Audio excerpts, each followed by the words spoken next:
Hello everyone. जैसा कि हम देख सकते हैं कि निफ्टी का ये वीकली चार्ट है और वीकली में देखें तो मार्केट कंटिन्यू 3 वीक से फॉल कर रही है और इस वीक जो है कि मार्केट रिकवर करने की कोशिश कर रही है।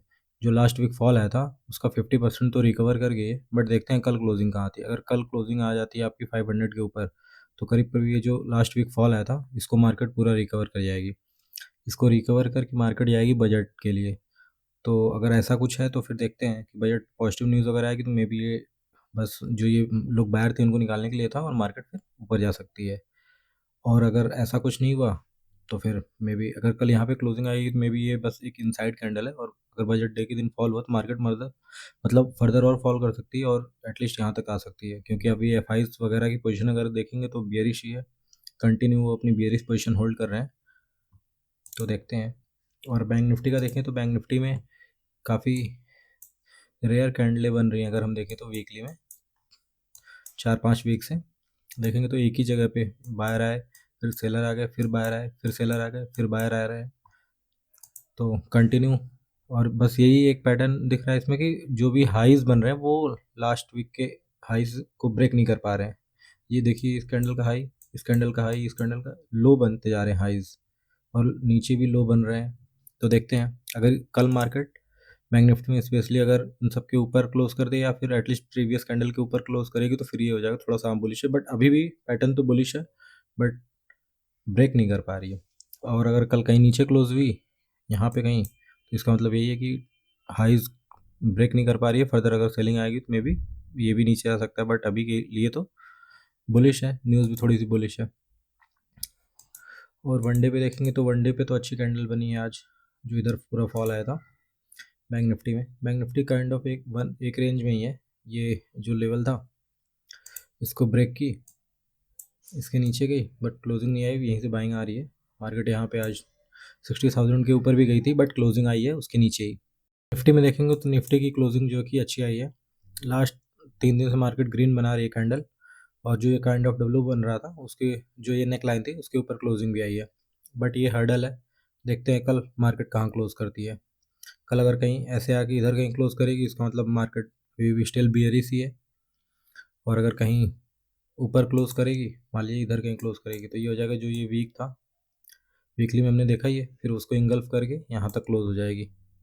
उसके बाद देखते हैं। फिलहाल तो ये 700 रेजिस्टेंस है।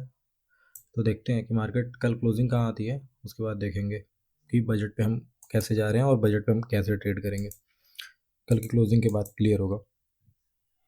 स्मॉल टाइम फ्रेम पे देखें कल, तो कल हमने डिस्कस किया था कि जो भी डाटा है यहाँ पे तो बायर आए थे, जो भी इधर आए थे बायर, उनको निकाल के मार्केट यहाँ से किसी ने मूव कराया था। बट मार्केट में आज जो ये हाई था इसको तो नहीं निकाल पाई, पहले ही मार्केट फॉल की है। उसके बाद जो ये लो था उसके भी नीचे गई, फिर यहाँ से कहीं सपोर्ट लेके 200 के नीचे से 180 और 160-170 यहाँ से सपोर्ट लिए मार्केट, यहाँ से फिर कंटिन्यू ऊपर गई है। तो वही है, मार्केट में पहले नीचे गिरा दिया गया है। कल ये जो बायर आए थे उनको निकाल के फिर मार्केट ऊपर गई है। बायर को प्रॉफिट नहीं देना चाहती है, जो भी बायर लेट आ रहे हैं उनको मार्केट ट्रैप कर रही है। फिर उनको निकालने के बाद फिर धीरे धीरे ऊपर गई है। तो मार्केट में प्रीमियम तो उतने नहीं बढ़े होंगे, बट मार्केट मूव अच्छा की है और मार्केट ऊपर क्लोज की है। इसके बाद जो भी बाहर आए मार्केट में भी होंगे, देखेंगे यहाँ पे। और 500 अभी तो ऊपर है काफ़ी, तो अगर मार्केट में ब्रेकआउट के बाद बाहर आए होंगे और होंगे भी वो, तो अगर हमको फ्लैट मिलता है और 500 के ऊपर जाएगा, डायरेक्टली ऊपर चला गया 500 के ऊपर, या गैप अप हो गया 500 के ऊपर जाती है मार्केट, और उसके बाद फिर 500 से नीचे आ जाती है, तो फिर हम ये जो बायर है इनको ट्रैप करने के लिए एक बार हम सेलिंग साइड का देख सकते हैं। और मान लिया फ्लैट खुल के मार्केट डायरेक्टली नीचे गई, तो फिर मार्केट फ्लैट खुल के देखिए नीचे आई है, तो ऐसा कुछ पैटर्न तो बनाएगी नहीं। अगर मान लिया डायरेक्ट नीचे आ गई तो एक बार हो सकता है ऊपर जाए, डे हाई तक निकाले, उसके बाद फिर फर्दर फॉल करे, ये बायर को ट्रैप करने के लिए। और मान लिया गैप डाउन हो गई तो फिर तो देखना पड़ेगा, क्योंकि अभी तक 2 दिन से गैप डाउन नहीं हुई है। अगर गैप डाउन हो गई, जो कि अभी दिखा भी रहा है, देखिए 30 पॉइंट गैप डाउन दिखा रहा है। और अगर अभी हम देखेंगे वर्ल्ड मार्केट में हर जगह काफ़ी फॉल आया है, कुछ न्यूज़ थी जो भी है, गोल्ड भी आपका फॉल हुआ है, सिल्वर भी हुआ है, बिटकॉइन हुआ है, सब कुछ यूएस मार्केट में भी काफ़ी फॉल है। और अगर गैप डाउन हो गई और फिर ऐसे जाके ऊपर कहीं क्लोजिंग प्राइस से पहले से ही फिर यहाँ से टर्न हो गए, फिर जो भी लो है उसको ब्रेक कर रही है, तो फिर हम नीचे का देखेंगे। और मान लीजिए कहीं पहले नीचे गई तो फिर रिट्रेसमेंट के साथ देखना है या फिर मान लीजिए नीचे से आई फिर जो डे हाई है उसको निकाल रही है और फिर फॉल कर रही है तब देखेंगे। ये हम देख सकते हैं क्योंकि इधर बायर है, इन बायर को मार्केट एक बार टारगेट करेगी, चाहे यहाँ तक ही आए तो काफ़ी बायर जो इधर आए हैं निकल जाएंगे, फिर मार्केट फिर सकता है यहाँ से जाए। और डाटा हम अभी देखेंगे कि डाटा कैसा है। बैंक निफ्टी देखें तो बैंक निफ्टी तो काफ़ी अच्छा मूव कर रहा था। निफ्टी ऑल दो मॉर्निंग में फॉल हुआ था, ये तो गैप डाउन खुला बट वहीं से रिकवरी आई है इसमें, और 60,000 के ऊपर तक भी देखिए गया था बट लास्ट में क्लोजिंग नीचे आई है। इसमें भी जो भी बायर है इधर वाले तो सब प्रॉफिट में है। यहाँ से ब्रेकआउट होने के बाद जो भी आया था पहले मार्केट ब्रेकआउट दे के फिर थोड़ा सा निकाली उनको, फिर यहाँ से कहीं क्लोजिंग प्राइस से सपोर्ट लिया कल के, फिर यहाँ से ऊपर गई है निकाल के फिर ऊपर। तो मार्केट में बाहर आए होंगे, मार्केट काफ़ी स्लो ऊपर जा रही थी, ट्रेस कर करके भी जा रही थी देखेंगे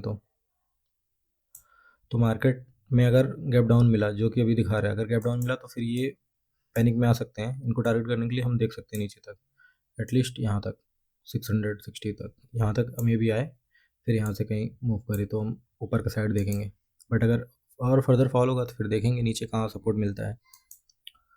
और अगर गैप अप हो गई तो गैप अप के बाद ऑल टाइम हाई भी इसका 400 पॉइंट दूर है, तो फिर वहाँ पे मार्केट देखना पड़ेगा कि अगर ऑल टाइम हाई के पास जा रही है तो फिर हमको देखना पड़ेगा कि ऑल टाइम फिर बाइंग साइड ही देखना पड़ेगा। और अगर फ्लैट खुल के देखेंगे कि 60,000 के ऊपर जा रही है नीचे जा रही है कहाँ जा रही है, उस हिसाब से हमको ट्रेड करना पड़ेगा। और अगर हम डाटा देखें तो डाटा में जो क्लाइंट हैं आज उन्होंने तो जो फ्यूचर लॉन्ग कर रहे थे आज बुक किया थोड़ा बहुत, और एफ जो है कि उन्होंने आज एग्रेसिव ऐड किया है, 10,000 फ्यूचर जो है कि और ऐड किया उन्होंने, शॉर्ट किया है। मार्केट ऊपर गई है इन्होंने फ्यूचर शॉर्ट किया है, प्रो ने भी फ्यूचर शॉर्ट किया है ऊपर मार्केट जाती हुए। और जो कॉल है कॉल में इन्होंने कुछ नहीं किया है, थोड़ा सा बस ऐड किया कॉल में। और पुट जो था उसको बुक किया है, इनके पास पुट शॉर्ट जो था वो बुक किया है, मार्केट में भी जो फॉल की थी तब इन्होंने बुक किया है। और मार्केट ऊपर गई तो इन्होंने जो है कि लॉन्ग ऐड किया, फ्यूचर शॉर्ट किया है प्रो और ये और एफ दोनों ने। और प्रो का देखें तो इन्होंने कॉल बाइंग की है, फ्यूचर तो शॉर्ट किया ही है, कॉल बाइंग की में भी जो मार्केट नीचे से ऊपर गई तब इन्होंने बाइंग की थी कॉल, और पुट भी बाइंग की है कल के लिए। तो इनका तो दो डाटा निगेटिव है, एक डाटा पॉजिटिव है, मे बी ये हैच हो और ये मेन पोजीशन हो इनकी। एफ तो बियरिश ही है हर एक चीज़ से, और थोड़ा सा इन्होंने किया है पुट, जो भी शॉर्ट इनके पास पुट बाइंग थी उसको थोड़ा सा ही कम किया है। क्लाइंट का देखें तो क्लाइंट ने जो कॉल इनके पास बाइंग थी उसको कम कर दिया आज। तो मे जब पहले मार्केट फॉल की और जो कल का डेल होता उसके नीचे गई तो इन्होंने अपना बुक कर लिया है, और फिर मार्केट ऊपर जाने के बाद या फिर जहाँ से भी इन्होंने थोड़ा सा ऐड किया है पुट शॉर्ट। इनके पास पुट शॉर्ट अभी है और कॉल भी है, तो अभी तो इनके पास है पोजीशन। तो देखते हैं मार्केट कल कहाँ मूव करती है। डाटा के हिसाब से तो लग रहा है कि मार्केट अगर और गैप डाउन भी दिखा रहा है तो अगर गैप डाउन हुई थी और फॉल कर सकती है, क्योंकि अगर इन दोनों ने फ्यूचर शॉर्ट ऐड किया तो मार्केट को नीचे ले आएंगे ही, और इनके पास पुट भी है। तो देखते हैं कि मार्केट कल कैसे मूव करती है। गैप डाउन मिल गई तो, और प्राइस एक्शन भी अगर नीचे दिखा रहा है क्योंकि एसएल भी नीचे है, डाटा भी बता रहा है नीचे है, और प्राइस एक्शन अगर हो गया तो फिर हम नीचे का ही देखेंगे। और अगर एक डिप आ गया बैंक निफ्टी में मान लीजिए 300-400 पॉइंट और निफ्टी में 100 प्लस, और फिर वहाँ से अगर बाउंस हो रहा है तो मे भी एक बाउंस के बाद फिर से फॉल करे, इस चीज़ का ध्यान दीजिएगा। बाकी वीडियो अच्छा लगा तो लाइक करिए, शेयर करिए, सब्सक्राइब करिए। Thank you.